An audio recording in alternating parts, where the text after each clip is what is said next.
তো guys, welcome to my daily blog. তো আজকে আমাদের বাড়ির পাশে একটা বিড়াল তো গাছের উপর উঠে গেছে। কিভাবে নামছে দেখো, কত দূর উঠে গেছে সেইটা জাস্ট তোমরা দেখো।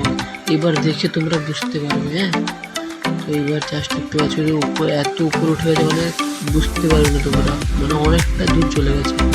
তো ঠিক আছে, তো বিড়ালটা পুরো একদম নিচের দিকে নেমে পড়বে। ভালোভাবে লক্ষ্য করো বিড়ালটা। তোমাদের বাড়িতে যদি বিড়াল থাকে তো এরকম প্লিজ কমেন্ট করে জানাবে, যদি এরকম যদি গাছে উঠে যাবে।